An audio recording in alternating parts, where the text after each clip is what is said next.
Secret Lair product is celebrating its anniversary with a super drop, including some of the most polarising artwork and card choices to date. It's not only pushing the boundaries away from the usual Magic fare, but also looking inward and shining a spotlight on artistic pillars of the game. So how do we feel about these new drops, and has our view been split as well? Welcome to Magic the Flavouring, the Magic the Gathering podcast where we talk about all things Magic flavour design and lore. I'm your host, Andy Mann. Hello, this is Nathan Cancel.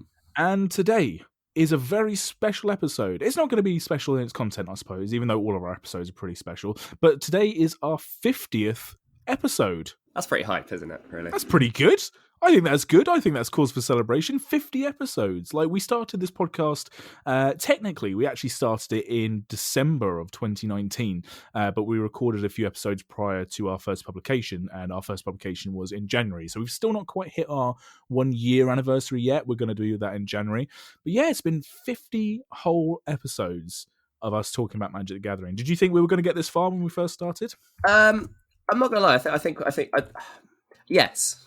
I think we had. Okay. I know there were the kind of people that would, whether or not we'd have. I think we've been more popular than I expected. I feel like we did this just because we wanted to, and it was nice to know then over the last almost a year now that people actually have been very responsive, and it's quite nice to then engage with the community that you circumnavigate for years, and then you kind of dip your toe and you go, oh, the water's warmer than I expected. Yeah, for sure. I'm pretty impressed with the response that we've had, I must admit, and also from the larger content creator community as well, because anyone who's listening to this podcast is going to be an enfranchised player, because we are still a fairly niche podcast with a very dedicated but fairly sort of modest audience, I'd say.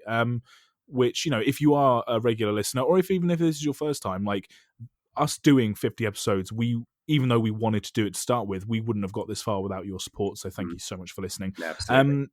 But our listenership is who we kind of engage with, and I think it's really cool that if they're listening to this podcast, they would already know that there's many different Magic the Gathering podcasts out there, or YouTube channels, or whatever platform people are doing it on. It's quite a saturated game for that kind of thing, because it's the greatest and biggest game in the world. So of course it stands to reason that there's going to be lots of content around it.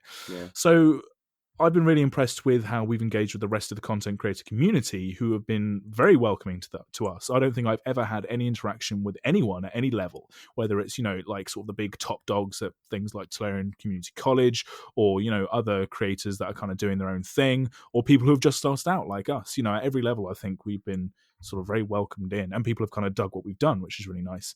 I don't know if I thought we would get this far. I think, as you say, we were doing this because we spoke about Magic constantly in just our own friendship circles, and both you and I wanted at the time a creative outlet, so we decided to marry up our two passions of doing something creative and talking about Magic. And I think it's fantastic that we've got to 50 episodes, and that we've also got things like our YouTube channel, and we've been doing other projects with other content creators, and yeah, here's to another 50. And I suppose we'll be saying this sort of same thing on our year anniversary, which is pretty cool. Yeah, it's been a really interesting year to make content for as well. It's a lot of stuff that's happened, not just product, but like within the community, within like the business model of Magic. There's a lot of things happening in the game right now. And as much, I think, for product wise, I think it was a lot we wanted maybe to have done 6 months earlier, because there was a lot of like story stuff we could have talked through, like getting Ravnica and when it was rolling out.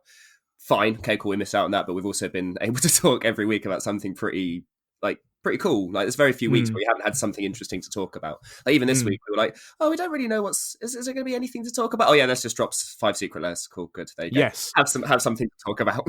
Absolutely. So yeah, today we will primarily be talking about the Secretversary Secret Lair drop, which is their kind of 1 year anniversary of them doing the Secret Lairs, and there's been a 5 mega drop. But yeah, I agree.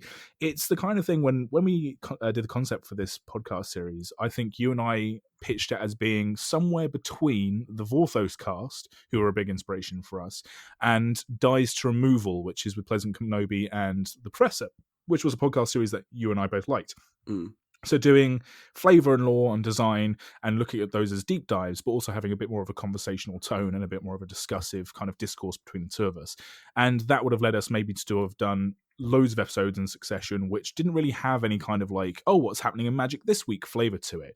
And I think that's something which I still would like us to do. But the problem is, as you say, it's not really a problem. It's been like, it's fueled our conversations, is that every week for the past year, something major has happened. So our kind of discussions have obviously been around what's happened in the past couple of weeks in Magic. And yeah, it's been a really interesting kind of twist of how we can approach all these different things while still looking at what we're passionate about, which is the flavor design and lore of the game, as opposed to just being like a newscast for the game. So I'm really happy. I'm really happy with where we are now. I'm happy with almost everything we've done. Obviously, there's a few things that looking back, I'm like, oh, we could probably do that subject again in a better way. Or like if you listen to our first few episodes, I really love the content of those episodes, but the way that we discuss things, I think, we've come a long way, even in like less than a year. I think even within like the first 20 episodes, I think we jumped leaps and bounds. Yeah, it was a strange kind of format to kind of get around, especially since halfway through we had to then do it remotely rather than being in the same room, which weird enough is a very different dynamic. It feels much more like a normal conversation. I've seen this a lot of, because I watch a lot of Let's Players and podcasts and things like that have obviously had to now socially distance, and there is slightly different quality, and it feels like you kind of almost have to. It feels like it's weird because you don't know what you have to compensate for, but there is something you are technically compensating for. So yeah, it's been a very interesting experience and a very cool journey, and I'm happy to continue it with you, buddy. Oh, same here with you. And yeah, anyone listening, again, thank you so much for listening so far, and join us on the next 50 episodes. Just before we jump into the Secretversary talk, I do have one last little thing to kind of go through with you. I've been pretty obsessed with the idea of performing arts legendary creatures. I think I've been quite vocal on Twitter about this, and we've spoken about it in the last couple of episodes, because we've had like Jury, Master of the Review, we've had Blim Comedic Genius come out in recent sets, and I've been talking about like how these characters kind of do their performing arts. And I've come up with a few jokes that amazing that I feel Blim Comedic Genius would tell, because I've been racking my head trying to find a voice for these characters, not only to like just have as characters that I can like identify with, but also if I wanted to build around them. I like having my characters kind of have a voice in my head. So I've come up with a few jokes for you for Blim Comedic Genius. Are you into it? Oh yeah, absolutely. Go on, hit me. All right. Here's joke number 1. So imagine this as Blim Comedic Genius doing this at a Rakdos review. What's an ogre's favourite breakfast? Gruel. Oh, for God's sake. I love how you chastise me for my puns when I drop them in, but we're going to do a whole segment for you. That's fine. Right, carry on. All right. How many Azorius law mages does it take to light a candle? 50. 1 to light the candle pending approval, and 49 to process the risk assessment. Fantastic. Great. I'm quite happy with that one. All right, last one. This is a call and response. Knock, knock. Who's there? Niv. Niv who?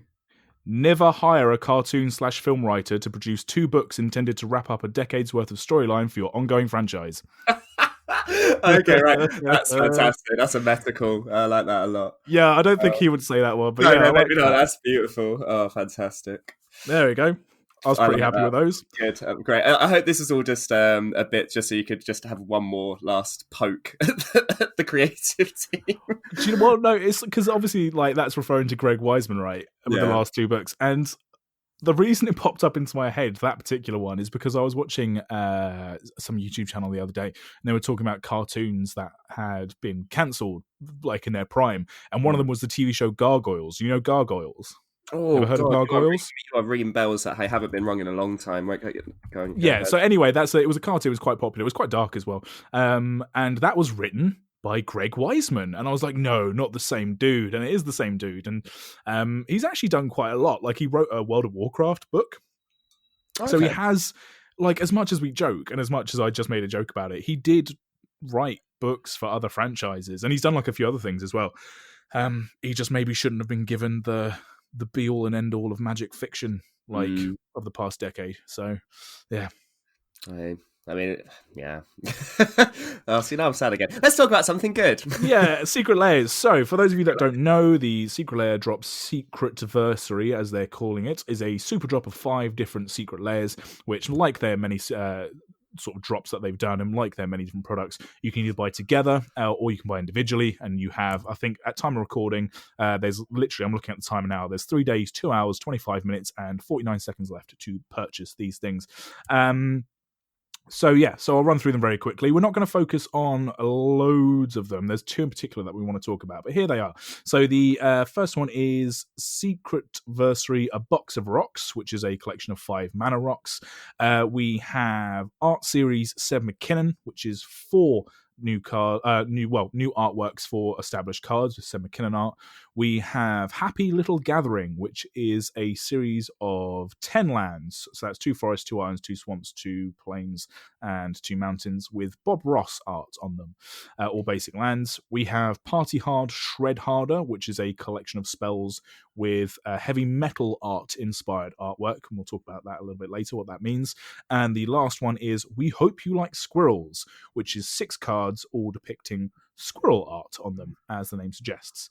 5 drops. I mean, I've never bought into a super drop. Are you ever going to likely buy into a super drop? Was in getting all 5 of them? Yeah. No. No. No, I don't think.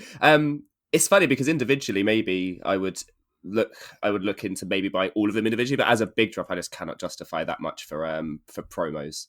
You know, like I recently got the Prime Time Slime Fight Crime, whatever that one was, the Void Slime from that set, because it is beautiful. And I specifically wanted that card anyway, and I didn't have a copy of it. And I thought, well, if I'm gonna get a card that's a bit more difficult to get hold of anyway, might as well go for the really cool alternate version. And I'm a big fan of diverse art styles within cards. Like you've got a blood artist in your Marchesa deck, for example, haven't you? Yeah, from the tattoo pack. Yeah, exactly. Yeah, so that's the thing for me is there's always at least one if there's one whole drop that I like, or there's at least a card in all of them that I'm like, I would love to get that.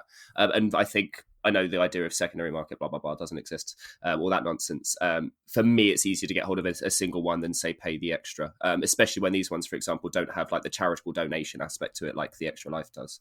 Yeah, for sure. So these are the Secret Lair drops. I think looking through the prices, they're all priced at around 30 to 40 English pounds. So I don't know what that is in dollars. Sorry, Americans. Probably almost exactly the same with the economy at this moment yeah, it in time. is actually. Yeah, it's more euros. I think it's 45 euros, and then it's the same price for. There we go. Pounds.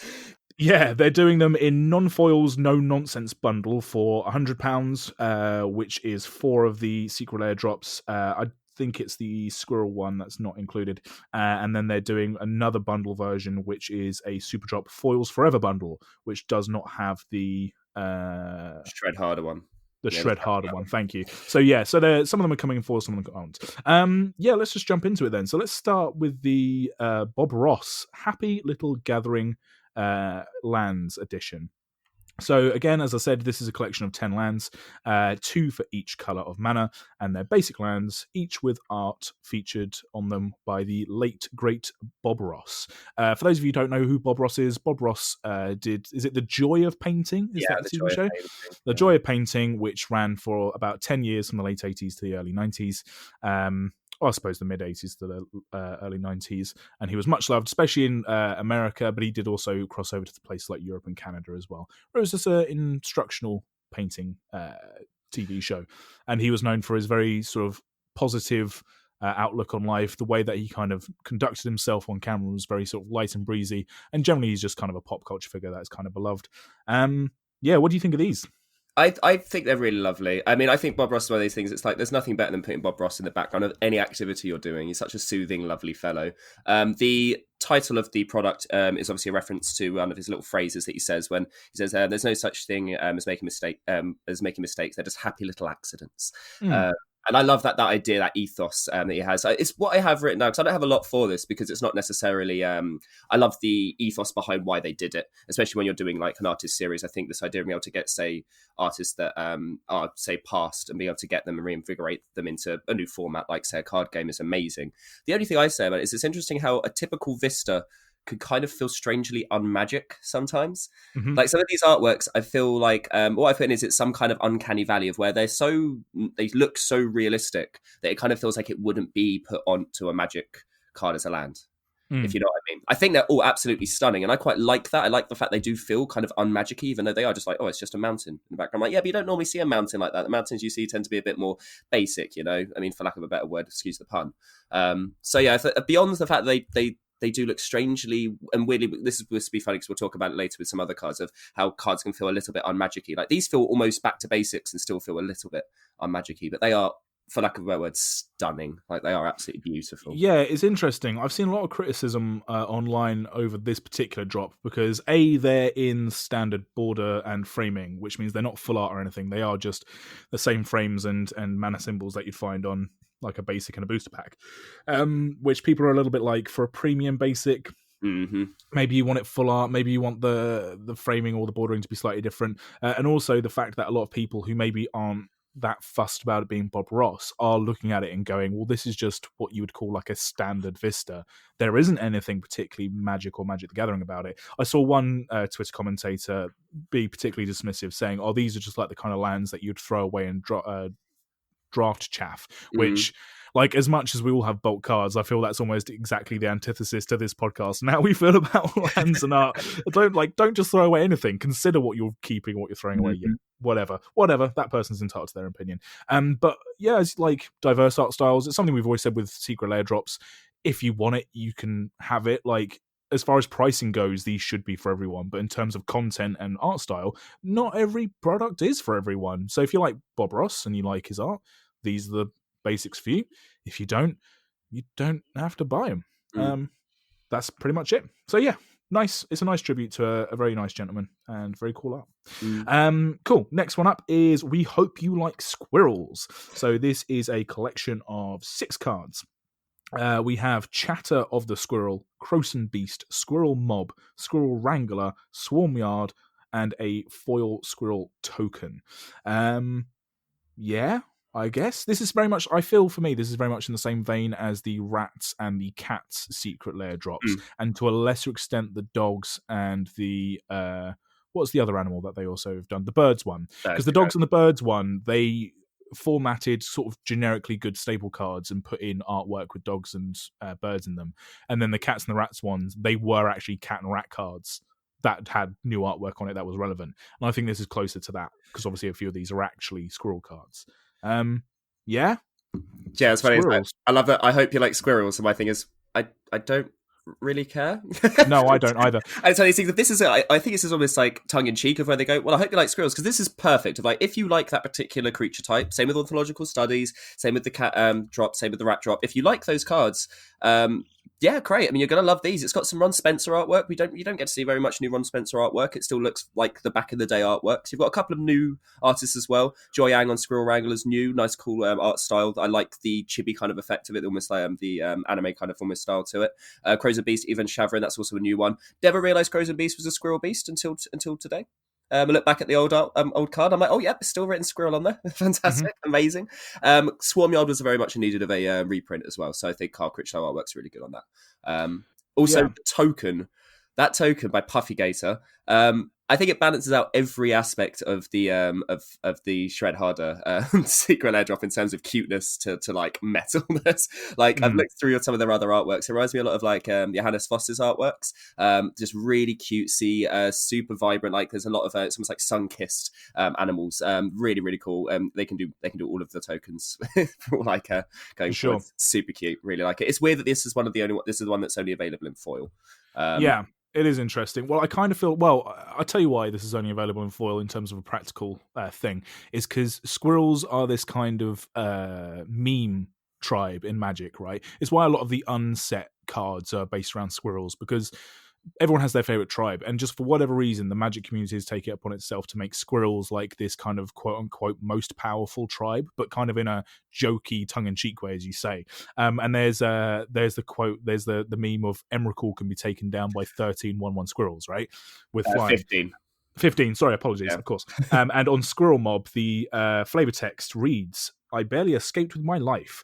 At that number, they could take on Emrakul herself. Somalia, Marassa Expeditionary House.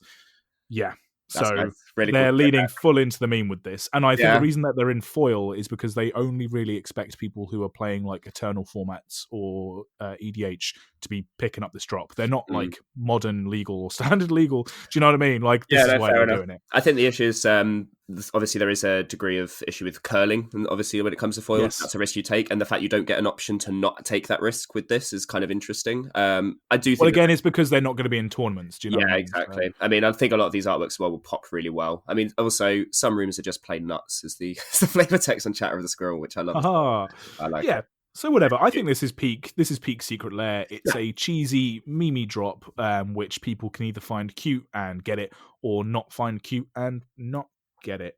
I feel like whenever we're talking about Secret Lairs, because I've done a few episodes now, I feel myself saying things like, "Well, you could just not buy it," and I feel like all of what's wrong with capitalism and gaming, because that is the answer. That is what people say when they want to defend spending a load of money on stuff. But I honestly do feel with Secret Lairs, I don't like them necessarily as a product. I think we've said this before. I'm still a little bit icky about the whole relationship that they have with LGSs, in terms of most of them aren't given to LGSs, which is where the bread and butter of Magic should be, in my opinion. But at the same time, if you're going to make a whale product and be a consumer who buys a whale product, and you are a whale, you don't always have to go for it. I genuinely thought you were just going like the creature type whales. I just got like sidetracked. I was like, oh yeah, colossal whale. Like, I wonder they will never do that. They will never do a whale product because it might be expensive enough. I know. Yeah, well, yeah, and also it'd be just. Could you imagine if the company turned around and used that terminology even in a jokey way? Oh, of course, they're not allowed to. They're not allowed to. What's that thing that doesn't exist? The second. I don't even know. Secondary. How do people price cards now that there's no MSRP? Oh God, we're so catty today. It's great. Whatever. I mean, you're talking about Secret Lairs. As much as we appreciate the art and the kind of availability of variety in the game in terms of art styles and reprints and stuff, which is, what we're all about. Again, the way that they're put out in Secret Lairs is a debate which I don't think you and I are equipped to have effectively, but essentially is boo. Yeah, when it comes to Secret Lairs. Yeah, and I see the better they make them, the more boo it feels, because it's like doing a deal with the devil. But hey, sometimes. So that was We Hope You Like Squirrels. The next one, I say we're going to blitz through a few of these quite quickly. So the next one up that we are going to talk about is a box of rocks. This is the first one which piqued my interest in terms of there's some interesting stuff going on here. So in this drop, there is Arcane Signet, Chromatic Lantern, Commander Sphere, Darksteel Ingot, and Gilded Lotus. So very much an EDH geared drop. Interesting. Now this one is interesting for me specifically because of the art style and some of the choices for the cards. They've never prioritized really in these sets having all of them be like knockout punch. This is exactly the kind of reprint we need for this game. Well, apart from the fetch lands, except for the price tag. The fetch lands, which they then priced at 250. Like, do you know? This is another sidetrack. Yeah, this is a little bit of a sidetrack. I was in London before UK went back into the lockdown, which we're just at the end of now. So this was literally about a month and a half ago. And I walked into Forbidden Planet in Seven Dials. And I was with a friend who was half aware of Magic the Gathering. He's a D&D fan, so he's kind of got one foot in the grave already, but he knows that I'm massively into it. And he was asking me about Magic cards because I said I was going to go and buy a pack on a whim and just kind of crack it just for fun. And we walked past the case. When you walk into Forbidden Planet in that store, they've got a big sort of glass case with all the models and figurines on the left. And in that, they had a Secret Lair Fetch Lands, or whatever it's called, the Mythic Edition. I don't know what they called it. The Fetch Land one. And he looked at them and went, "Oh, these Magic cards then?" And I went, "Oh yeah, that's like a special edition." And he went, "Cool. What makes these 5 cards worth £259.99?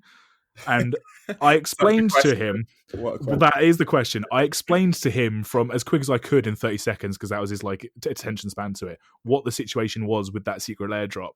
And he just looked at me and went, "Right, and what are you buying?" And I said, "Oh, I'm buying a pack of Double Masters. It's going to cost me about 10 quid for the pack." And he just went, "Right, okay." And I knew that he wasn't interested in taking the conversation any further. Yeah, well, with something like D&D, where you only have to really bring your imagination and maybe buy some little figurines if you want to get super deep into it. Magic doesn't. Its bottom line sometimes is really severe. Yeah, he went, "Oh, I bought a 30 quid source book about 2 months ago. I've spent so much money on this hobby." He said it unironically, and I just went, "Great, amazing." Yeah, cool. So a box of rocks. Anyway, sorry. The point being that a box of rocks. So things like Arcane Signet and Commander Sphere and Darksteel Ingot. These are all cards which are quite cheap now, right? Well, the Signet was the only one that I thought that was worth it, and obviously they've just reprinted it to death in Legends. So it's like, for what I've put is, it's funny that a lot of these are almost like budget alternatives and decks that don't want to play like talismans or signets, and yet this is like a premium budget product. So for me, that's a bit of a strange disassociation because, yeah, some of these cards are being recommended by most EDH players to be the things that you should be cutting. Like, I mean, there's a degree of argument, say, Darksteel Ingot, because it's got more stability, or Chromatic Lantern in a 5-color deck or a 4-color deck, for example. But otherwise, a lot of these cards are, as you like, aren't necessarily being played as much as, and if they are being played, they're probably being faded out a little bit. So it is peculiar that they've chosen these specific 5. Especially seeing as Signet was probably the most wanted, and then have just reprinted it. So now it's buttoned the price down to like, what's it, like $2 now, whatever, to get an Arcane Signet? I suppose they couldn't have put in, say, a Soul Ring, because they've already done that in the Commander Collection Green. Yeah. And like, how many Soul Rings can you really print in a year, I guess? And then do you do half of the Signets or half of the Talismans? Like, yeah, it's difficult. So I kind of think, like, actually, like, talking through it, if we're looking at this purely from a collector's piece thing, rather than if you're buying this to crack for Commander staples, I actually kind of think it's fine. I am one of these people that still swears by Commander Sphere, by Chromatic Lantern. I'm actually very against Commander Sphere in my own builds. People kind of rave about it, and it's not for me. But Chromatic Lantern, people are like, oh, why would you play that in your 3-color decks? I would play it in every deck if I could own that many Chromatic Lanterns. I was going to get away with triple white spells and triple red spells, you know? Yeah, exactly. How else can we do that? So I'm kind of into the selection. It was just interesting that obviously that was one of the big things where people went, Commander Sphere, interesting. Let's talk a little bit about some of the artworks on these. So this is a very mixed bag. There's no sort of like theme to this one. Do you want to run us through the artist names? Yeah, sure. So Arcane Signet is Danny Pendergast, Gilded Lotus is Mab Graves, Chromatic Lantern is by Karamalor, and Commander Sphere is Yosuke Ueno, and Darksteel Ingot is Theodoru. So a lot of these, like, they're quite bright and vibrant, a lot of them. Arcane Signet is probably my favourite of the bunch, if only because it kind of looks a little bit like Studio Ghibli. Like, is it Aramati is the, like, borrower's Ghibli film? Ariete. Yeah, that's the one. Fantastic. Sorry. Yeah, my pronunciation is all over the place today. So I'm digging that one. And a few of them have got kind of like Asian-inspired vibes. Like Chromatic Lantern is very sort of chibi anime, like very bright, lots of like kind of like cutesiness going on. Gilded Lotus is a little bit creepy. It's the outlier, I think, as well. It's strange that 4 of them do have this almost like chibi kind of cartoony aspect to them, whereas Gilded Lotus feels somewhat more towards a Seb McKinnon kind of style of artwork, of where it has that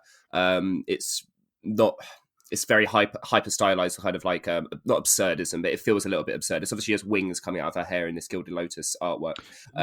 So it features a girl in a pool with a bunch of lily pads and the Gilded Lotus in front of her, and as you say, like, she's kind of, she has wings that are coming seemingly out of her head from underneath her hair. So it's got this kind of fae thing, as you say, Sam McKinnon, a bit of sort of like Nils Harm-esque. And it seems very out of place with the others. And these Secret Lairs do have art directors, so it's not just card per card per card and they kind of bunch them together. There is like an overseeing eye. So this one is kind of interesting. Darksteel Ingot's artwork. Yeah, right. This is like Adventure Time, right? It feels a little bit Adventure Timey to me, or a bit. What's that skeleton game where he's a detective? I don't know. Oh God. Oh no! 1 second. Skeleton detective. Oh, it's going to be everyone's going to be shouting at me. Game. Grim Fandango. God damn it. Okay. It's got a bit of a Grim Fandango vibe to him as well. It's very straight. It reminds me a lot of a Yu-Gi-Oh card because it doesn't have background. It doesn't really have like a context, or like it doesn't feel like it feels like it's just floating in space, and that space is just purple, which is very peculiar. Interesting. See, it seemed to me to be more reminiscent of mid-90s Pokemon cards, where they would mix the watercolor Pokemon art styles with the kind of new cool 3D art styles, where, like, for example, I've got a Ditto from the Fossil expansion from Pokemon, and it's like a 3D computer rendered image. And this kind of strikes me as that. The only reason I bring it up is because out of all of the artworks, up until another Secret Lair drop that we're going to talk about in a second, but out of all of the artworks that we've had up until this point, this single artwork on Darksteel Ingot feels the least like the kind of artwork you would find on a Magic card. Yeah. All of the others that are like kind of weird and people have gone, oh, this doesn't look like a Magic card, or this is a stylized thing, have felt like they're different because they're stylized to be different, but for what they're trying to achieve, like with the tattoo pack, for example, or for the ornithological pack where it was all like very accurate renderings of like birds and things. they all felt like they were different because of how they were stylized. This one for me just feels different because I would just never expect to see. There's just something about it that I would just never expect to see on a Magic card, even like a premium one like this. And I don't know what it is. Yeah, well, you went for Pokemon, I went for Yu-Gi-Oh! The fact that it just looks like it's from a different brand. Again, earlier when I was talking about the Uncanny Valley with the Bob Ross arts, there is a certain like expectation as a Magic player after looking at so many thousands of cards. Your eyes kind of acclimatized to what your spectrum of acceptability is. And obviously, Secret Lair drops push this. The Commander Sphere looks very similar to kind of the Tattoo drop, also similar to the Scry, Serum Visions drop, where it has Yep. that kind of geometric shape to it. Chromatic Lantern, for example, looks a bit Pavlovian. It looks a little bit like the Unstable set. You know, we had all of those, what the mechanisms think, the crank. What do you crank the? What were the things? Oh my lord, contraptions. Contraptions, thank you. It looks like one of the contraption pieces. Yeah. Even Gilded Lotus and Arcane Signet do look, as you say, like Magic cards, just stylized in certain ways. Dark Ceiling got no idea what the fuck's going on. No idea. I just don't dislike it, but as you say, it just looks like it's a different IP. I think that's it. I think you've hit the nail on the head there. All of the other art styles up until this Secret Lair drop, even when they've been stylized, look like they've been stylized for Magic cards. Whereas this just looks like it's from a different game. Yeah, it's just, I just thought it was worth bringing up because I'm not the only person and you're not the only person that has had this kind of feeling. And it's just, it was hard to articulate why. I'm not particularly a huge fan of the artwork. I wouldn't go so far as to say it's bad artwork. It's just not for me. But yeah, there was just something about it. I was just looking at it and thinking, but it's not any less or any more stylized than any of the other Secret Lairs that we've had, or indeed many of the other showcases we've had in the main game. There was just something about it that was putting me off, and I think you've hit the nail on the head there. It doesn't look like it's stylized. It just looks like they've taken artwork from a Yu-Gi-Oh card and put it onto a Magic card. The only thing I would say about this drop as well is that all of the flavor texts are new, and they will talk about the rocks kind of acting as the rock would, which is quite interesting because, as we were saying before, when we were talking about the chromatic mocks, Chromox from the Double Masters box toppers. It's quite nice to get flavor for cards like signets and stuff like that because they're usually devoid of flavor. You know, they're just like mana rocks. Whereas all of these kind of talk about how the mage's using them, which is quite nice, quite interesting. It's nice to see people interacting with their mana rocks. I agree. I think the idea of giving narrative to things which are a little bit more abstract is maybe something which the Secret Lairs have done almost too much and we deserve to have in the main game. But I do also like the fact that they are fitting them onto these cards here. Because, you know, they make the choice to either be a little bit meta, like we just discussed with the Squirrels and Emrakul, or if they are going to do direct links to the game, they make them very explicit like how they have here, which is, you know, a really cool thing. Yeah, an interesting one for sure. All right, we're going to get on to the nitty gritty now. There are two drops that both you and I wanted to talk about. Should we start with Party Hard, Shred Harder? Yeah, let's do it. Yeah. Party Hard, Shred Harder. I'm just going to read directly from the Magic the Gathering Secret Lair Wizards website at the description because I think it would describe it better than I can. So here's the little blurb for it. $29.99. Here it is, the heaviest, crushingest, most brutal Secret Lair drop of all time. We have picked 5 cards with the most metal names possible and turned them into hand-drawn breakdowns. These cards are so incomparably sick that the mere thought of Thraximundar makes our feet unconsciously start to air double bass. This drop would not have been possible without the supergroup of talented artists, Scott Buonacristo, Illustria, oh my lord, I'm going to butcher these names. Illustrinasia, Vance Kelly, Robbie Trevino, and Rafael Vektorovich. Vektorovich. Thank you. Brackets too many skulls, which is part of their artist name. So this is a Secret Lair drop of 5 cards. We've got Anguished Unmaking, Assassin's Trophy, Decimate, Dreadbore, and Thraximundar. And these are in the art style of, I initially took them for posters, but I guess they're also for like LP sleeves, like record sleeves. They're basically heavy metal art style renderings of these cards. And these have caused quite a stir. Not necessarily because of the card choices or anything like that, but because the art style on these is so completely different from anything we have seen. And that includes all the artworks that we spoke about when we were talking about the Mana Rocks drop. The composition of the cards is completely different. Like, I would say, as far as this phrase is kind of erroneous in and of itself, these probably look the least like Magic cards of any Magic cards I've ever seen. Would you agree? Everyone thought these were altars when they first saw it. They thought they were just amazing altars. Because there's been a lot of really cool altar work over the last few years. I mean, obviously it's been going on longer, but now there's heightened awareness, and clearly people like want to invest into it, and we get more artists like Cthulhu, for example, doing work more publicly. This, I think, a lot of people immediately to that went, "Oh God, who did the altars for these? These are amazing!" And then realized, "Oh no, they're actually printing them like this," which, as you've said, is it's quite polarizing. You know, it pushes people.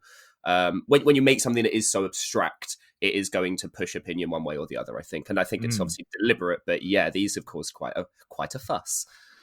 So they still have things on them like the mana cost is in there, but they're in. So, for example, on Assassin's Trophy, the name Assassin's Trophy is right across the top of the card, and then the mana symbols are incorporated into like the framing of the word. On Thraximunda, it's very similar. They do still have things like the power toughness on Thraximunda is in the corner. They still say whether they're an instant or sorcery. They still have all the information, but they're just placed in very different ways, and they are all very different. The thing I will say about these is I must admit, when I first saw them, I think that this, for me, was my limit. When I first saw these cards, I was like, okay, this actually might be where I start to pull out the kind of magic boomer thing of, oh, I don't know if I like these, they don't look like magic cards to me. But actually looking at them in closer inspection, I have warmed to them.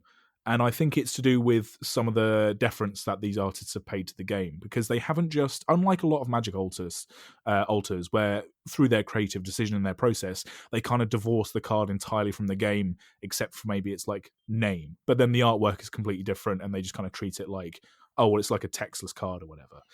These do still have some hints of the game in it. For example, Anguished Unmaking has still got an angel motif, and it still has Avacyn's spear in the middle as part of the motif of this card. It's got angel wings, and it's got all this kind of stuff. So I think for me, they've pulled it back for my own personal take on these. I was like, oh, these really will never like sort of satisfy my kind of need for this kind of altar. But then the deference that they paid to the game, the kind of like homages they've done, I don't know. I think it's kind of cool. I don't know. How do you feel about them? I love them. These need to be made as t-shirts. Like what I've put down is it's really nice. And also these were dropped. These were dropped by Lacuna Coil, who are a metal band. So it was quite nice. What I've put is it's really nice to have various different walks of life represented within the game. And obviously there are there's a big demographic of Magic players also do listen to, like, you know, rock music, metal music. And this is a really cool representation for them in the game, to be able to go like to see some of like their, like, because basically they do look like metal albums, like a Mastodon album or a Metallica album cover. And for me, growing up on metal music, like this was really evocative. I saw these and they immediately jump at me. That not only obviously the choices in the names, but the formatting of it's fantastic as well. They are borderless. I don't think we've said this. They don't have a border at all either. So it is almost anything they could have possibly done to make it not feel like a Magic card. They've done so, but they've done it with, as you say, care and attention to detail. Dreadpool, for example, has, I don't think it is specifically Ixava in the artwork, but in the background you have Rakdos, kind of almost like a puppet master in the background. Like the fact they're able to fuse this, kind of converse what we said about the artwork for Darksteel Ingot, of where it feels like they took two different things that divorce the cards from itself. This takes two very different things and marries them together very well. These still feel like Magic, but interpreted under a very different guise. And they all feel like they work together as a group as well. Like the color palette on it as well is basically like black and white with a couple of blocky hues. Like Robbie Trevino is obviously working further and further away from color. If we look at how like he works with a lot of his early artworks, and then with all the triomes and some of his alternates for Ikoria, and then we see this. It's funny that I think we talked about it before, about how we've seen his artwork kind of develop, and this is allowing him to push towards a certain direction. And this is almost them going, how far do you want to go? Yeah. And then this is as far as he's gone. And yeah, I think they've done a very good job of delivering Magic cards in a way that makes everyone kind of do that initial step back and going, whoa. And then the more you look at it, you kind of get a little bit closer and a little bit closer, and you're like, actually, this is really engaging. Like and I understand that it won't be to some people's taste in the same way that Chibi Cats won't be to some people's taste, and they will likely not be the same people, of course. But yeah, I think that the fact they're willing to do what we wanted, which is push things in the drops as far as you can, because again, you don't have to buy it, and this is the best place to make mistakes, in air quotes, and this is also a really good place to, as I say, represent demographic of your player base that isn't easy to represent otherwise. Like it's quite Sure. hard to be dark and brooding in Magic when you're trying to keep it in this middle, still technically a kids game space. Whereas they don't give a fuck. Like Decimate is beautiful. I mean, I don't think there's a single one of these I would be unhappy with, and I'm probably going to drop money on this one, I think. Sure. I've just noticed on the Dreadbore as well that in the typeface for the word Dreadbore, you've got the Rakdos symbol is in the yeah, right. Care and attention has been paid. Yeah, so I think this whole drop has been actually a bit of an emotional journey for me. Like, even just talking about it now, because I didn't really look at it when they first came out. It's only in the past couple of days that I've really kind of tried to dissect them. And this whole idea of personal preference has really come into play for me personally with these ones. Not only because we just spoke about it with the rocks, where it was like, what is it about this artwork that is kind of making me sort of question it and think about it? And with this drop, with the Shred Harder set, with this art style, again, as I say, I was immediately like, and I think the reason I was a bit against it was because I was also a metalhead when I was a teenager. Like, I listened to, Megadeth, Fear Factory, Metallica, then I started getting into heavier stuff like Kyo Vadis and some like the death metal bands and things. Nowadays I listen to garage blues and punk music. So are we cool? Yeah, well, if it's not me and you dancing like to EDM music at 2 a.m. in your kitchen or whatever, but that's a whole different world. And I think the reason I was a little bit unsure about these is because for me, this artwork took me back to when I was 14, back to when I was 14, 15, listening to music, getting into the old music scene, which I'm not a part of anymore. So for me, it's kind of like a nostalgia thing. And I personally am not big on nostalgia. I'm not a huge person for going like, oh, do you remember back then when? It's just not for me. But the kind of explosion of outpouring for people on things like Twitter, these have hit really hard for some people in like a positive way, in a good way. And whereas with, say, the Prime Slime Secret Lair drop, where the art style really put people off, but you and I were like, this is awesome. This is like Adventure Time. We absolutely love this art style. And I couldn't see it from their perspective. I think this is, for me, the other way around, where I was like, oh, I'm really not sure about this. This doesn't fit into my idea of what Magic is. And it's making me kind of like question about like my own relationship to like this kind of style of music or this kind of aesthetic. Whereas other people are straight in like, well, no, this is completely where I am at right now.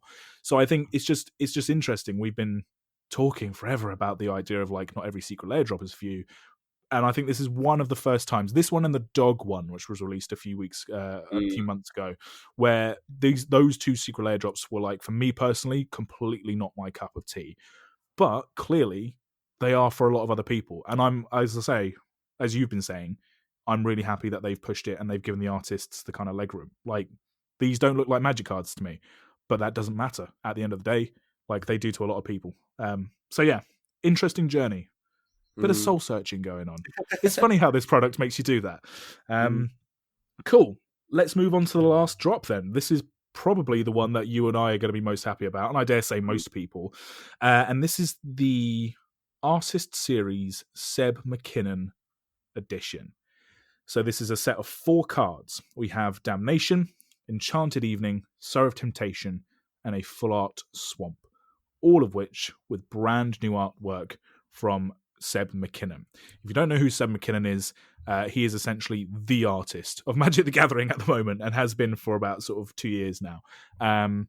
Yeah, I don't know really what there is to say about this except for fucking wow. Oh, I've got a lot to say about this. Well, yeah, of course. I mean, yeah, we need to break it down. So something to note about this that's kind of important, I think, to realize about these artworks is there's a Twitter thread on Seb McKinnon's Twitter. That's where you find Twitter threads, where he talks about each of these pieces and he talks about the process of doing the Secret Lair drop. And he says that the artist director for this set gave him complete control over what he wanted to do with these cards. And so what Seb is elected to do is he's used these 4 cards to tell a narrative of a single character, or 2 characters technically. If you don't know, Seb McKinnon is also a writer and filmmaker, and it's Kin Fables, I think, is his series of short films that he's also trying to crowdfund into a full length feature film. His brother Liam, however, is a writer and also contributed to the flavor text of each of these cards. So this is a real creative endeavor for the McKinnons, and it's not just, oh, Seb gets to do cool artwork for cool cards. This is a whole narrative, and it tells the narrative of an errant knight who, on Sorrow of Temptation, that's the first in the series. I'm not going to break down the whole story because you can look at the Twitter feed. No, there goes Swamp, Sower, Damnation, Enchanted Evening. Sorry, I apologise. It's Swamp, Sorrow of Temptation, Damnation, and Enchanted Evening. And the through line of the story goes through those 4 cards. So yeah, I just think it's important when you're looking at this drop, you're not just looking at it in terms of, oh, what cool cards or cool artwork am I getting? You're actually buying a full-on piece of Seb McKinnon artwork from start to finish. And yeah, like, what are your thoughts on this drop? I think this is fantastic. I think this is the epitome of what we could potentially like if they've handcrafted a product. I think for like not just us, but like our style of Orthosian, of where not only do we really engage with like stylized artwork. I mean, Seb McKinnon, as you said, is hugely popular, but it's strange when a lot of his artworks are kind of pushing the boundary of what you'd expect Magic artwork typically to be. Like, it looks almost like MC Escher sometimes, or Dali works. And I think the idea of him being able to have full control, because my initial thing was, why the hell did they print a swamp? Like, don't get me wrong, it's beautiful, but why the hell would they do a swamp? And then you start to investigate, and the story behind these 4, the fact that he was able to, as you say, pick what 4 things he wanted to play, what he wanted to paint. He all of his artworks he's done like multiple versions of. It's like there's a full development process going on, and you can see that he talks about how like Soul of Temptation was one of the creatures that was first in one of his brother's decks when he was playing with him, and it was really cool to be able to then reimagine it himself, and then to be able to, as you say, bring his brother in to do all the flavor text and have a story kind of through line as well. And it tells quite a dark story. But I don't. Everything about this is just amazing. I think he's a man who clearly really loves what he does, and it was amazing for Wizards to kind of give him the artistic control to be able to curate the entire product from start to finish, essentially, because it does have a little bit more. It hits harder, it has more grounding, it has more depth, and it has more to invest in. And I feel like it shows, you know, when artists really care about what they're doing, it does present itself into the art very clearly. So yeah, everything about this is fantastic. I think it's also kind of nice, just if you're maybe aware of Seb McKinnon, and obviously you have individual artworks that you really like, but you're not necessarily as invested in the art side of the game as players like we are, where you look at maybe these cards side by side and you can see that it's not actually just one style for one artist. Like, most artists have several different styles that they incorporate into their entire catalogue of cards. And the 2 kind of key Seb McKinnon art styles are in this set. So for things like Sorrow of Temptation and Enchanted Evening, you have the more fairy tale based, almost like Nils Harm-esque artworks that Seb does, where everything is very hazy and ethereal. There's lots of fine detail going on, but kind of with a layer of mist over the top of it to kind of have everything enchanted, and lots of very heavy shadows and contrast. And then you go over to Damnation, and it's where Seb uses these kind of tableau pieces, and he does this on a lot of other cards as well, like Deliver Unto Evil, for example, was another example of this, where it's these very heavily religious-inspired pieces, usually by like Catholicism and other Christian works, whereas everything's very flat, and there's a lot going on in one sort of tableau, but it's not the same style, even though it is kind of sort of familial with it. And I think it's a good way to show people that maybe, as to say, like, they only see a card like the card that's in front of them because that's the one they want to choose for their deck or whatever, and they might like the artwork individually, but they might not look at an artist as like a whole catalogue of work and see the different styles and aggressions. A little bit how we were talking about in the previous Secret Lair drop, where artists are allowed to kind of let loose a little bit. And so I think these products, these artist series, because this is the first one. I mean, I guess you could call the Bob Ross one is also an artist series. It's artist series Bob Ross. It's just because he's not a Magic. Yeah, it's artist. in memoriam rather than being developed by. Yeah. I kind of feel like this is the kind of thing where if they were to keep doing it, you could get many Magic artists doing these Secret Lair drops. Maybe someone will return after not doing artwork for the company for a long time. They might be willing to come back and do a little series of all the cards they grew up with, for example. Yeah, could you imagine like Mark Teddin doing like an art drop, or like Ron Spencer, for example? Like, Ron Spencer been doing what I was thinking of. Yeah, he's been doing individual cards, but he hasn't done like a whole lot, you know. Yeah, like, could you imagine like a Wayne Reynolds or something, or like, I mean, Elena Danner did do the lands one where she did a bunch of snowlands. So, for example, you could technically call that an Elena Danner artist series, you know. So they have done it. It's just interesting that they've chosen Seb to be the one that has like their name stamped on the title. I think of all the artists in the game, I think this is one of the ones that they couldn't really go wrong with. I mean, I know there's probably some people out there that really don't like this style of artwork, which is fair enough, completely understandable. Obviously, the same lines through all of these. If you don't like it, you don't have to buy it.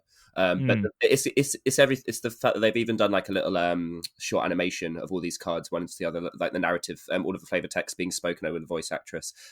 Seb even shows the music that goes in the background, so they've even mm, stylized it into a short little film that you can kind of digest the cards that way, and you get a bit more of close up on them. Like the fact that he's got the Kev Walker style eclipsed like Black Sun kind of aspect in the back of Damnation, like a harken back mm. to Kev's interpretation of the same card. All of this is just it's there's just so much care that's gone into this, and it's funny. Like the more I look at it, the more I like it. Which is funny because as soon as I saw it, I was like, "This might be the best thing I've ever seen." But the fact there is such a narrative behind it, I had that journey this morning of where I didn't really realize until I was doing proper research, and I went through the entire feed, and as I say, you see the process and the development and the care and attention that's gone into it, and it kind of then opens your eyes to all of the care and attention that goes into other works. Obviously, this specifically has that extra touch of personality. What really annoys me about that Twitter feed is that he shows the progression for Sorrow of Temptation, especially, is the one that I kind of got into. And he shows the progression for like initial sketches, and then he went, "Oh, then I tried out on like acrylic, and then I kind of went back and I did it digitally." And at each stage of the process, you're like, any one of these you could have just put onto a magic card, and it would have still been amazing Yeah, artwork. right. These are all your tests. He just Like has this is just you. he's just got like multiples just kicking around the house, just going, yeah, it's the 14th Star of Temptation I've done today. But the fact that you can Yeah. work digitally in acrylics and other color, like that was also a big eye opener for me. Because typically, I tend to think that artists do one or the other, or they might say edit digitally. Like for example, the Damnation bit behind the scenes was an original acrylic that he then put in, and then he busied up using digital artwork because you can zoom in and enhance and do. Mm. That was eye opening to me as well. So yeah, the fact that he gave a window into the process as well, I think was really imperative for this product to kind of carry the weight that it does to me. Yeah, for sure.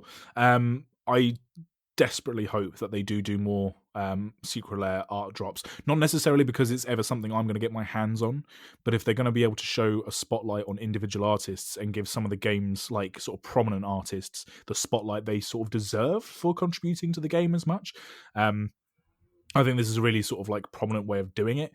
They are still essentially collector's pieces, and they are going to be so sought after that getting the singles for these is going to be, I think, pretty much impossible. But yeah, if it just means that if they announce a Secret Lair drop, we get a Twitter feed which shows the process like they did with Seb was one, then, crack on, go for it. I don't know if they will. We'll see. We'll see how well this one sells. I can imagine it's going to be bought to shit. Yeah.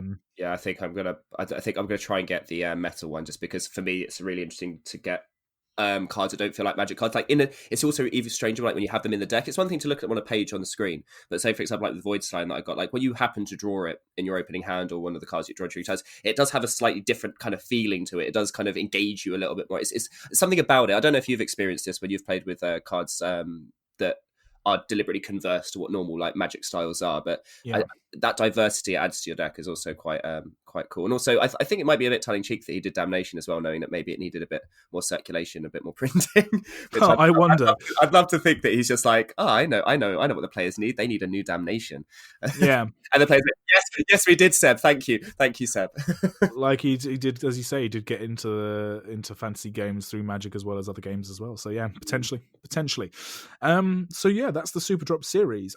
We've been playing some Commander Legends. That was the last time I spoke to you. Was about a week ago. We played some Commander Legends, I think. Yeah, we did. Yeah, we both opened a box. They took longer than we wanted them to. I think we've both said that it was the first time. It's the first time for me in a long time. I've been sat waiting every day for the postman, going, "Come on, dude. Come on, dude. It said it's dispatch, dude. Come on, dude." And then, yeah, eventually it happened on the Tuesday after release. We both did the typical thing of not being able to stop ourselves from opening all the packs.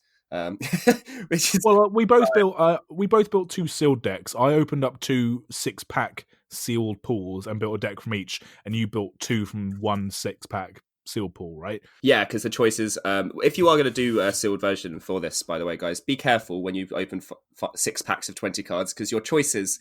Oh god, you've got choices. I find sealed difficult as it is to kind of define sometimes what I want to play. I usually prioritize things like removal, but there's so many cool splashy things in the set that you want to put all together, and then you're kind of confined by this idea of, oh, I want to play black, but I haven't got like a black partner that can go with this, and it's really cool for decision making. It's really bad if you're a procrastinator.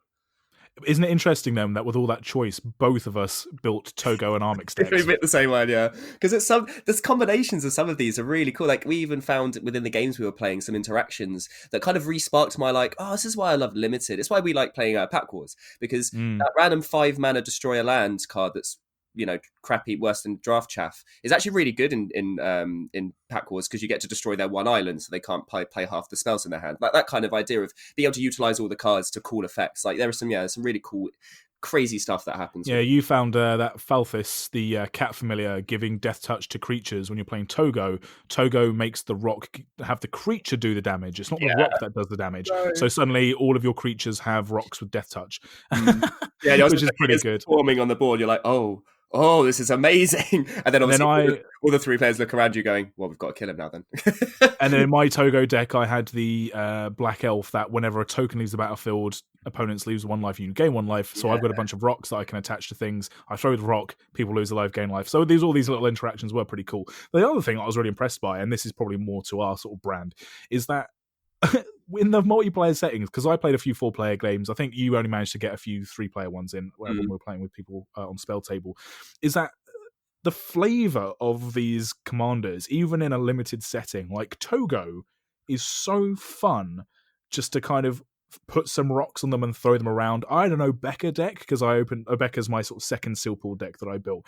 And just the politics of it, of just kind of going, well, I can sort of end the turn, or I don't like that card that I drew. Well, I don't want to do anything in my second main phase. I end the turn, pass the turn. Just her whole kind of vibe that we were talking about in our lore episode really comes through on the card and the play style. I had an opponent, one of the guys in our sort of LGS pods, has an Evineral deck. And my God, does that thing work like in Limited? Just that kind of political aspect of going, I could blow everything up, so don't make me do it. He had nothing in his hand for 5 turns, but none of us did anything to him because he could have just blown everything up. Yeah, they did a really good job of managing to balance that politic aspect, communal aspect of EDH with it's a limited, we don't know what we could draw kind of. It was a really good combination of both those things. It feels like you can build really cool, powerful decks from interactions you weren't even expecting to happen. It's also good that we got to play in person. I saw PK do a stream, and it's funny because they took off, obviously you don't get to keep the cards, it was Phantom Draft, but the fact you don't get to communicate very easily, either you don't have that person aspect, kind of takes away that EDH. Was he on McGo?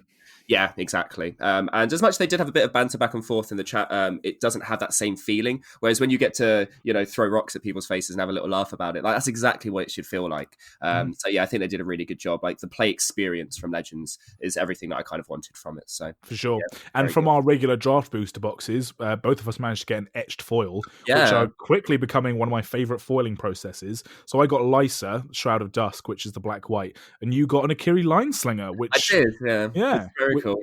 We didn't even know we could get it in those packs. I thought it was only the ones from the set itself. I didn't know you could get like any of the etched in the boxes. Obviously, it's kind of like expeditions and stuff like that, where a little bit rarer. But yeah, the finishing on them is just so good. Like I typically don't like foils because they can have negatives. Obviously, curling is one thing, but sometimes the choices they make and what they highlight are not what line up with what my expectations would be. Whereas these, blow out of the water. Absolutely amazing. And I ordered a Yurlok and a Colfanol and a Belby as well. But the full gold, as opposed to the 2-color borders where they have, say for Lysa, for example, they had the white and the black around the bordering, and then the text box is dark.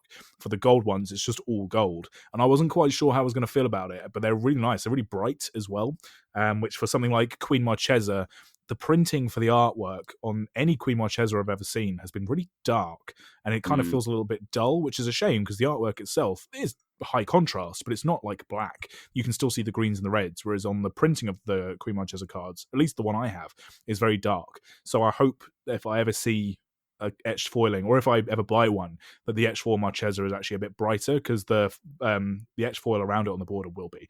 The glittering goldness is pretty good, and I kind of hope it's something that they repeat in the future. Yeah, absolutely. Yeah, it's really cool to see them do. I think we both agreed that showcases are fantastic. Right, as much as Secret Lair drops can be super divisive, I do like the idea that they do these personalized, like set fonts almost on cards, and the templating. Yeah, very, very, very in favor of it. Oh yeah, for sure. If I had to pick, if someone said to me, we can either keep Secret Lairs or Showcases, what would you rather pick? It'd be Showcases all day long. Oh yeah, 100%. Yeah. Yeah. Cool. Well, I think that's going to be it for us today, guys. A bit of a shorter one, but then, I think we've had quite a few long ones, so you can deal with the shorter one. Yeah, again, 50th episode, guys. I'll say it for the 5th time this episode. If you have stuck with us, even from episode 49 to 50, or if you've been listening from episode 1, thank you so much for listening.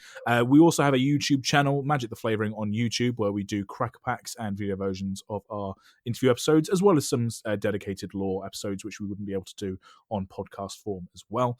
You can find us on Twitter at mtflavouring, where we do lore discussions every day, and we do loads of silly polls about meta lore things and how that react to the real world. So check those out. Oh, you need to put up a pun, put up a pun. Put up the blim. Put up a blim post. See everyone's jokes.